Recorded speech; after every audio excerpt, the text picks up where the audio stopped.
time is 12 o'clock and you are welcome to P&B Politics and Business TV. You're watching news and analysis live on Politics and Business Television. The top stories. Muslim group calls in Sokoto government to refrain from crippling the Sultan of Sokoto. FG IOX agrees on crude oil to Dangote and other local refinery. Agree to supply crude oil to Dangote and other local refineries. Minimum wage, Tinubu Labour talks adjourned till next week. Details coming up shortly.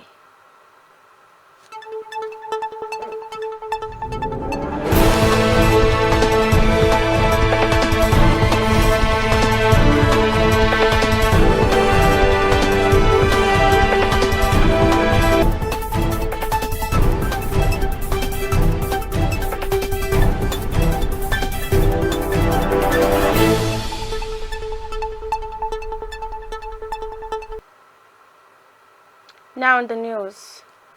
The coalition of Muslim organizations in Nigeria has called on the Sokoto state government to refrain from any act of trying to cripple the power of the Sultan of Sokoto. This was made known by Malam Abdurrahman Balogun, the nation president of Muslim Media Practitioners of Nigeria, which was held at the National Christian Center, Abuja. Our correspondent, Ruwan Musa Gawu, was there and he reports. Malam Abdurrahman Balogun, who said that he was speaking on behalf of the 33 Muslim groups and associations in Nigeria, noted that the Sultan of Sokoto is not only the Sultan of Sokoto, but the Amir al-Muslimin of over 150 million Muslims in Nigeria and across West Africa.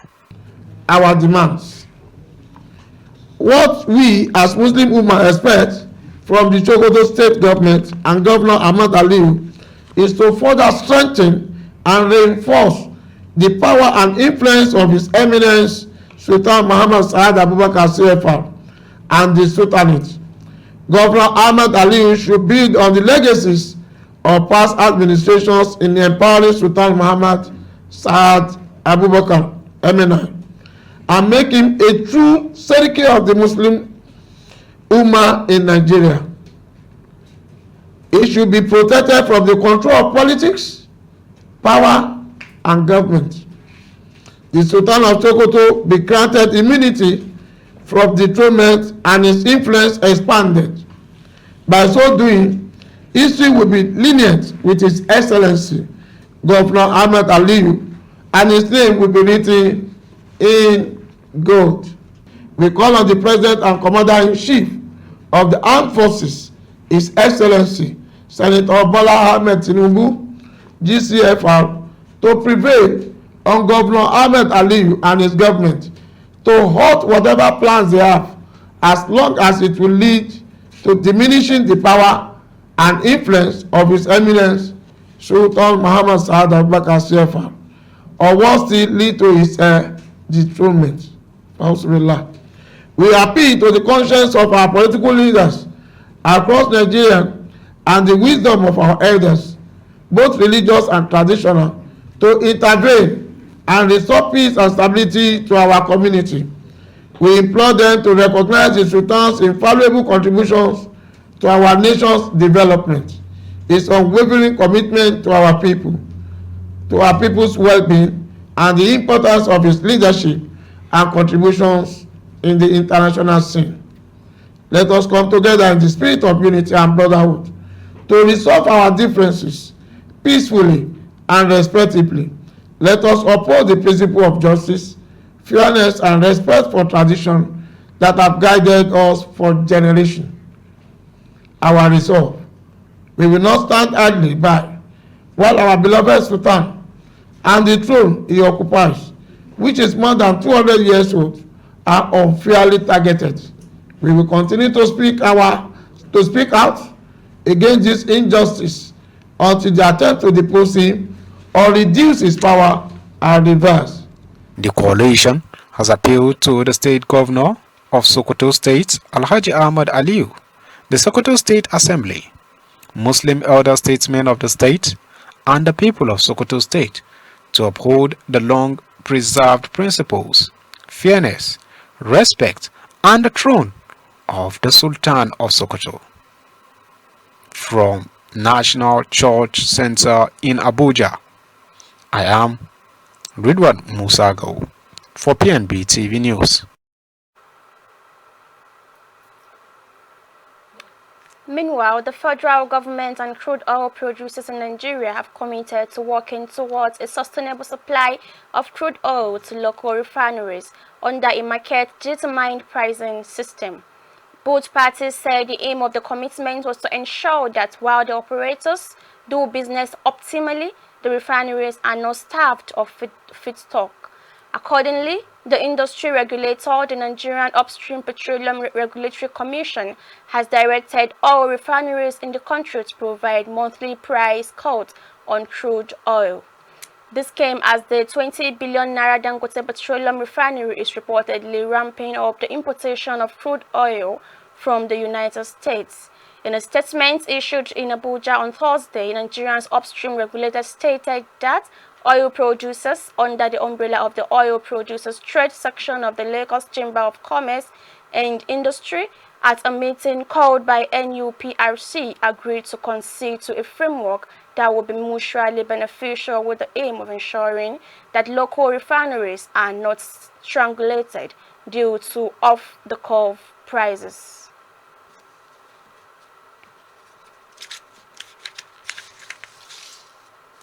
And now let's talk on the Thursday's talks between President Bola Tinubu and the organized labor on minimum wage that was adjourned until next week to allow for wider consultation with all stakeholders. The leadership of the organized labor, led by the president of the Nigeria Labour Congress, Joe Ajero, and the Trade Union Congress, Festus Osifo, had arrived at the State House about 2 p.m. and were ushered into the Tinubu's office. The tripartite committee on the new national minimum wage had recently submitted 2 figures to the president as the organized private sector and the government team offered to pay 62,000 naira, while the organized labor demanded 250,000 naira. Following the disagreement over the figure, the president had delayed sending any figure to the National Assembly through the executive bill to consult with all the relevant stakeholders in order to resolve all the contentious issues. Ajero, who addressed State House correspondents after the meeting, said there were no negotiations at the 1-hour meeting. Rather, it was a discussion on the current economic realities in the country. You're watching news analysis live on Politics and Business TV. Still to come, Lagos Marwa operator hangs self over tricycle seizure. Details of this and more after the break.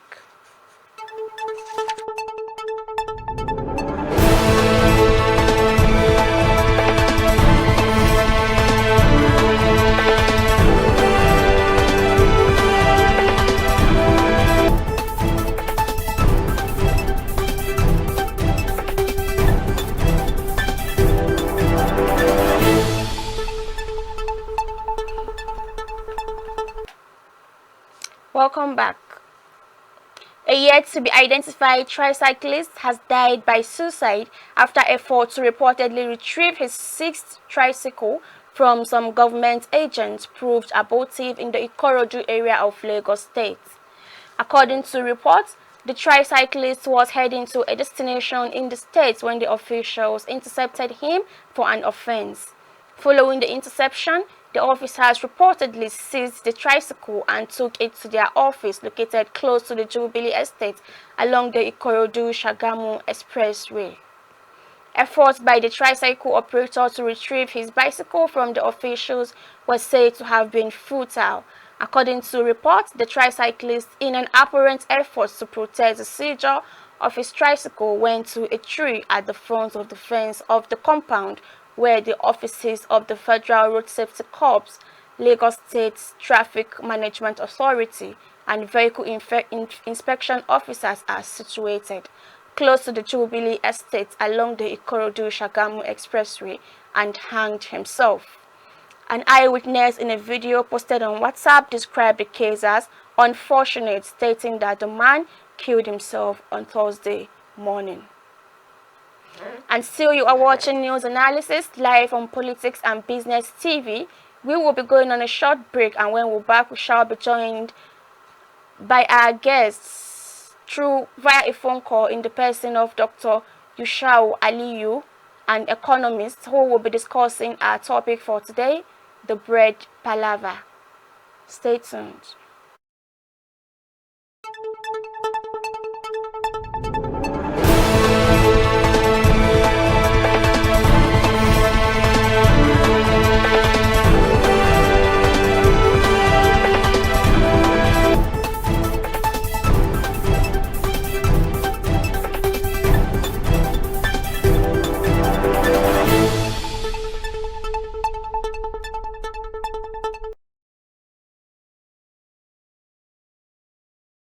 Now let's talk about the state of the Nigerian's economy today, the bread palava.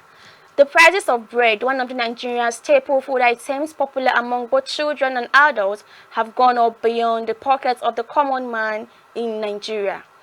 A loaf of bread earlier sold for 250 now goes for 300, while those formerly sold for 400 are now being sold between 500 and 600 naira.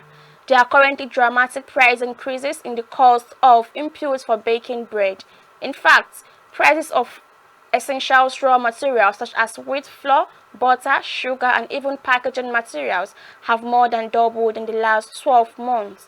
Consequently, bread prices have risen by 40 to 80% over the period.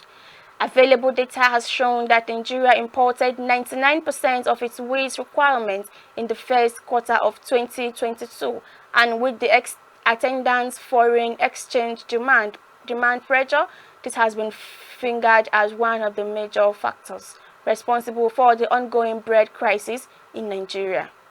The Federal Ministry of Agriculture and Rural Development estimated Nigeria's national wheat requirement at 5 billion metric tons, and the National Bureau of Statistics reported that the country produced only 36,943 metric tons of wheat in 2021, representing less than 1% of the country's total annual demand. The prices of the commodity have also been increased by between 20 to 40%. Many shop owners and consumers have vehemently lamented the obnoxious developments, appealing for urgent action to redress the ugly trend. One of the bakers who craves anonymity told Nan in Kaduna, "It is not that we are on strike, but we have had to stop production since 1st July 2024. This unfortunate development was necessitated by the scarcity of wheat flour and its high costs, as well as sugar, oil, and other additives. For instance, in June, a 50 kg bag of flour was sold between 53,000 naira to 55,000 naira. And now the prices has regrettably skyrocketed to between 67,000 to 70,000 naira. Now, what is the fate of the nation amidst all this?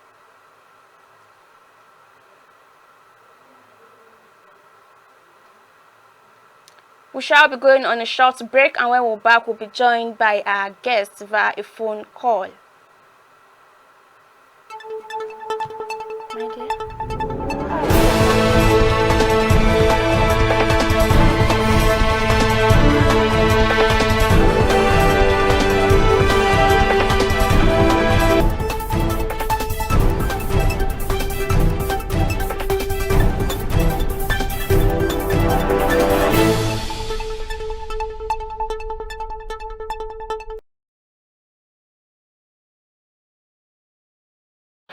Thank you for joining us on this program today. Thank you. My first question for you today is, bread, the once stable food for everyday Nigeria, is beyond reach. What exactly is going on? What is the cause of this? Inflation, of course. Inflation is persistent increase in general price level. And if inflation is sitting as at May 33.95%, if you take year on year, that is taken, for instance, from 2023 May to 2024 May, to quench hunger in Nigerian society today.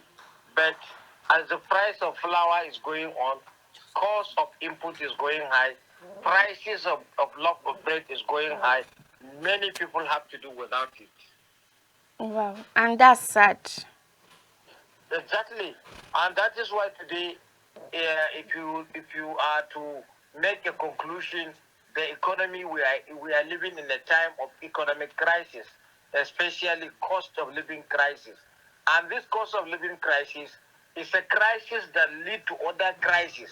So the earlier the authorities concerned have devised means in which there is going to be reduction in the general price, then there is going to be a potential danger for the economy. Wow. So, cost of bread has triggered revolution in many countries, including Egypt, Sudan, and recently Kenya. Does the government understand this?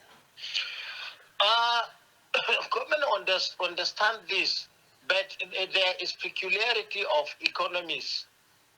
If bread is responsible for a revolution or uprising in Sudan or Egypt, may not necessarily be a case study in Nigeria, but the Nigerian factor, meaning that if cost of living crisis is not addressed, because almost every Nigerian is now addicted to rice consumption. Every Nigerian now is facing cost of living crisis. So not only bread, what is going to cause is hunger.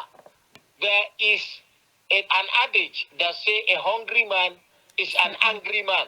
So it's better we provide food for the teeming population at whatever cost than to allow that hungry man to become angry.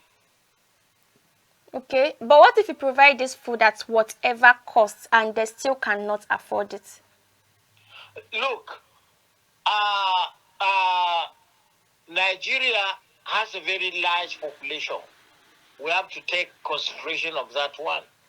Nigeria also spends so much in consuming goods that are not even significant to the economy.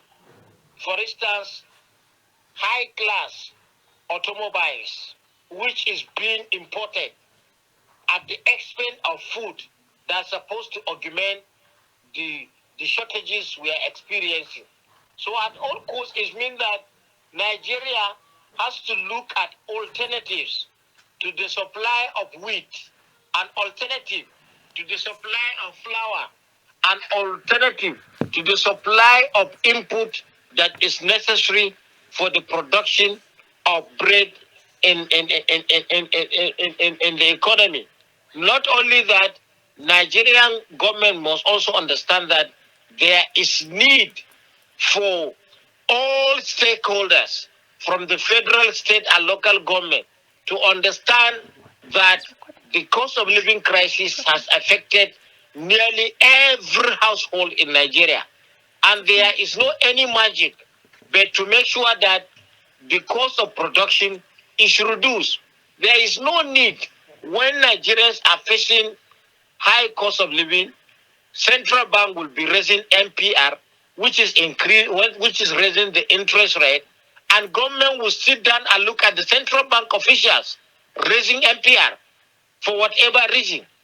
That is one. Two, the cost of energy.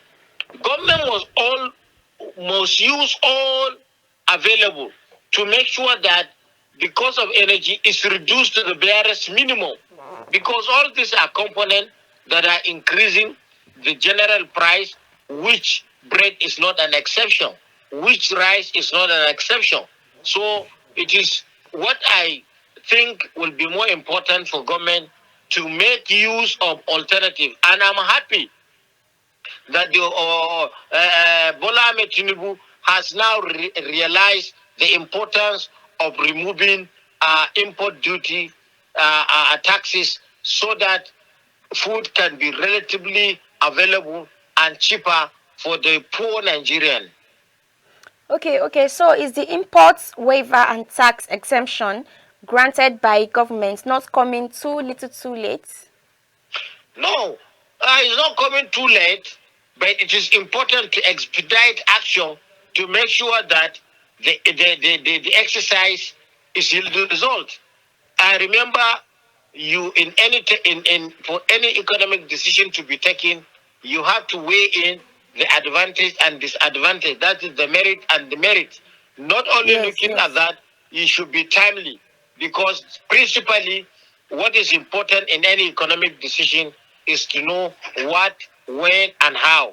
What are you offering for the economy? When are you bringing that same offer to the economy, and how you want that offer to succeed for the general growth and productivity of an economy? So at this point, if the government can subsidize food, that is agriculture, maybe things will be a little bit different for us in the nation. No. They stop emphasizing on subsidy. Nigeria cannot subsidize all items of food for consumption, but government can provide better alternatives. Tax exemption is a form of subsidy, because if import duties are not attached to the cost of any product, that price will be relatively cheaper compared to the goods that have import duty. But what is also significant in understanding what measures can government adopt to make sure government has a lot of options. There is this to boost productivity. I have said it times that number. If we are expecting prices to be cheaper, we have to go back to the drawing board. This is agri season. We make sure that we have good seedlings that can be more productive in the economy. We should also make sure that all the inputs that are required to produce food items, the prices are subsidized. And that is the only subsidy that most of the economies are granting to their production line. China did the same. United States of America did the same. Russia did the same. So Nigeria cannot be an exemption in trying to provide alternative for us to have full employment in agriculture. What is full employment in agriculture is that, remember, Nigeria has a very large virgin land. It is estimated that Nigeria has over 90 million hectares. But out of 90 million hectares, only 5 million hectares are being cultivated. So from even that ratio, you understand that we are still producing under under capacity.